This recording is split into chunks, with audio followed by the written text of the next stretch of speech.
In this video, I am going to talk to you about this question: how can I start a business with no startup money? This video will give you the blueprint and the methods to help you start an online business and generate income with no startup money. So if you want to find out how to start a business with no startup capital, keep watching. Hi, my name is Ashley. If you're new to the channel, please hit the subscribe button so you get alerted about new videos. Please make sure you like the video because that tells me you like the content and I will then create more content for you. Thank you, let's go. Method 1. Find a free business idea. The first stage of starting a business is to develop an idea. You can sell your services. The easiest way to start a business with no money is to sell your services. Even if you haven't mastered a specific area, being better than the average person at something means you know how to start a business that helps them. So start by looking at the things you know how to do better than most people. You can package that skill set into a service such as freelance writing.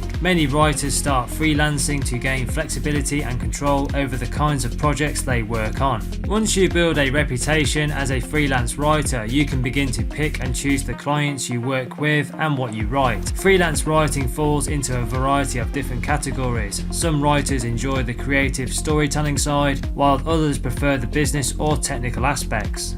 Identify your niche. Many aspiring writers have the same question: how do I start as a freelance writer? As you kick off your new freelance career, think about your niche. Some of the most successful freelance writers specialize in a type of writing or specific subject. Identifying your niche can help you determine what projects to bid on first. If you have a degree or have worked in a specific industry, focusing on projects associated with that industry is a great first step. Also consider what you enjoy writing about and see if there are any open Upwork projects on that topic. Many clients ask for writing samples in their proposals. If you are new to freelancing, you can start your own blog and write about your niche so you have a portfolio to share. To build their reputation, many new freelance writers set their rates lower for the first couple of projects. Try to find some smaller projects in your niche to work on to add to your profile. Once you start completing jobs and receive positive feedback, you earn more credibility to justify raising your rates. Prioritize time management and organization. Besides writing, a freelance writer's most valuable skill is time management. You often work with multiple clients and projects simultaneously as a freelancer and must stay organized. Time management is the key to meeting deadlines. One of the benefits of becoming a freelance writer is that you can work on your terms and choose when you want to write. Freelance writing jobs tend to be outcome focused, and if you're charging by word or project, you don't need to track your hours for clients. You're in control of your schedule, but you still must meet deadlines to earn positive feedback and build longer term relationships with clients. The next is a virtual assistant. A virtual assistant is a professional that performs administrative tasks for an organization or clients from a remote location, usually from a home office. The tasks can range from managing email accounts, scheduling phone calls, managing calendars, and making travel arrangements, among other things. For some companies, virtual assistants help them save valuable time which they can then invest in company performance. Typically, virtual assistants are independent contractors. They can work for one company or they may assist a variety of clients each day. A virtual assistant can work in a variety of industries. Their duties can vary depending on the sector. A virtual assistant serving as a general office administrator performs various duties to ensure the smooth operation of the firm. It is a broad niche that requires multiple specialized skills. Blogging. Blog owners may hire a virtual assistant to perform the following duties: overseeing blog production, proofreading and editing, managing social media platforms to extend clients' reach, researching the most active times of blog audiences and scheduling posts, regulating and replying to blog comments, and creating graphic content for social media and increasing blog SEO. Another task might be social media management. A virtual assistant tasked with handling a company's social media accounts may perform the following: creating attractive social media content to engage the audience, Using social media management tools to schedule web copies on social platforms, and staying on top of trends and using relevant hashtags to promote web copies. Unlike many other jobs available, becoming and succeeding as a virtual assistant does not require any specific education credentials, though most virtual assistants have completed secondary school. Some clients prefer virtual assistants who have completed courses in computer and business management. Some of these courses are designed to educate you on general virtual assistant duties and standard business practices. Taking a virtual assistance course may be optional but could help you build your skills and increase your chances of getting hired.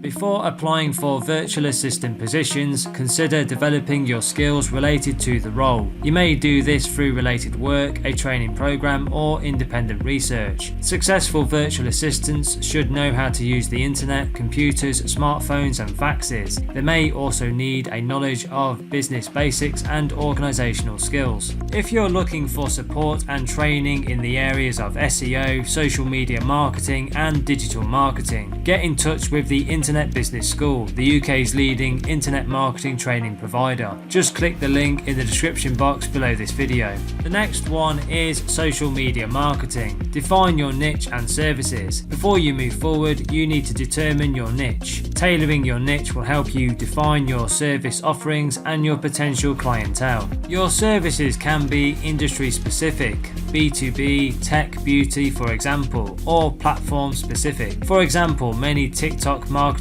services specialize in creative productions and talent management. Once you confirm your niche, begin thinking about the range of services you want to provide. You can offer services that include creative, strategic, and tactical support across social channels. Publishing, strategy development, social media contest management, performance reporting, and advertising campaigns are just a few examples of social media marketing services. Since you can offer a variety of services, specialization is very common. Create a business plan. You need to create a business plan to lead your decision making as a service provider. Social media has quickly matured over the years, requiring marketing professionals to create more sophisticated strategies with efforts tied to business impact. Brands are looking to service providers to help them tackle complex challenges and stay ahead of their competitors. To keep up with the landscape, many service providers are expanding their services from traditional executional work to more strategic advising and consulting. Although there's still a need for executional work, 3 of the top 5 most offered social media marketing services lean towards strategy. The next one is Handyman services. Put together a business plan. Starting a business without a business plan is a little like setting out on a trip with no destination. It can be fun to be adventurous and spontaneous on vacation, but not when you're running a new business. Start by thinking about what you want to achieve with your handyman business. Then set a few goals and create milestones that will help you know you're achieving them. Ask yourself things like, how much money do I want to make? How many clients do I want to have? What kind of clients do I want to have? What kind of work do I want to be doing? How many hours do I want to be working each week? Will I have employees?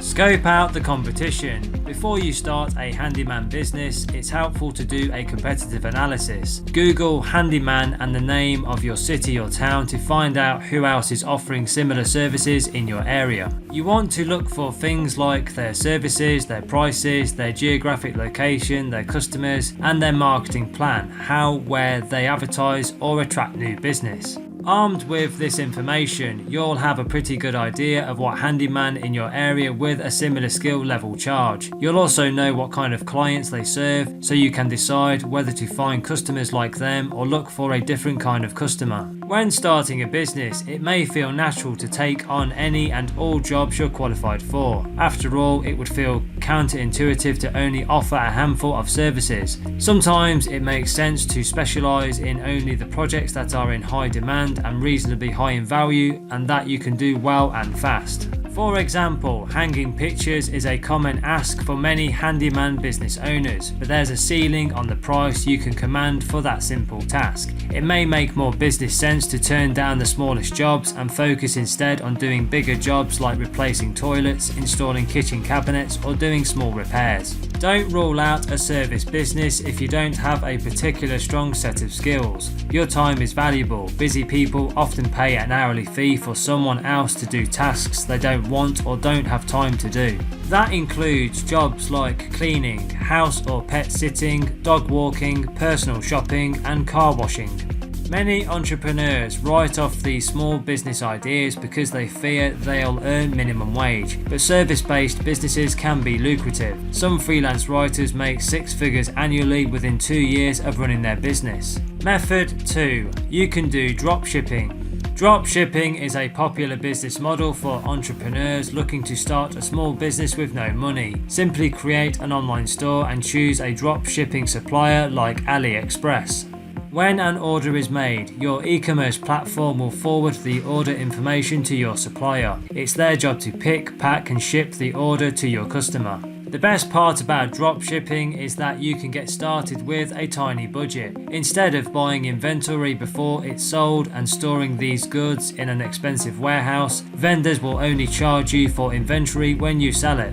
Method number 3. You can do print on demand. The global market for personalized products is estimated to be worth $38 billion.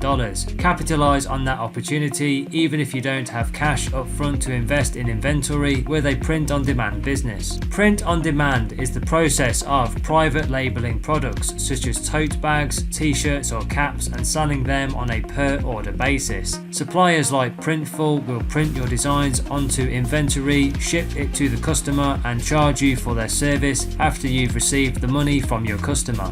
Much like drop shipping, there are minimal costs associated with starting this type of business since you'll only pay for inventory when a customer orders it. There are also no storage costs to contend with using the print-on-demand model, making it a worthwhile option if you're looking to start a business with $0. Method 4. You can sell handcrafted goods. Do you prefer a more hands-on approach to starting a small business? Turn your hobby into a side hustle by selling handcrafted goods through your online store or marketplaces like Etsy. This can include artwork, crafts, jewelry, skincare, and woodworking projects. To make extra cash when you're just starting out, package your handcrafted goods into a subscription box. The consistent income you'll generate from repeat orders can be reinvested into the production of new inventory, giving you startup capital without outside funding. Method 5. You can sell digital products. Digital products are something you can sell and sell with just an internet connection, making them a superb way to start an online business with no money.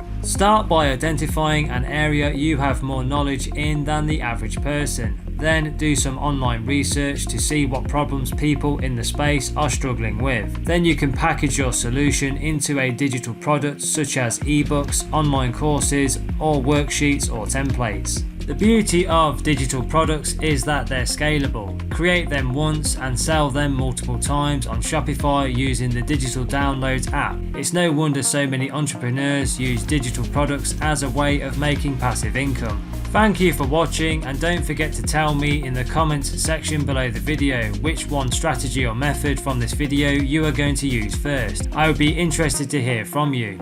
So the next thing to do if you want to accelerate your learning even further and develop your digital skills, make sure you go and click the link under the video now and visit the Internet Business School website, the UK's leading internet marketing training provider. They offer a range of comprehensive courses covering all aspects of digital marketing. They will give you all the training, skills and knowledge you need to create a profitable online business. If you are interested in that, which I hope you are, just click the link in the description box under the video and take a look at it. I hope you found this video useful. Please share it with your friends, like it and tell people about it. Finally, please make sure you hit the subscribe button and please like the video. If you have any questions, leave a comment under the video below and I will follow up with you. Thanks for watching.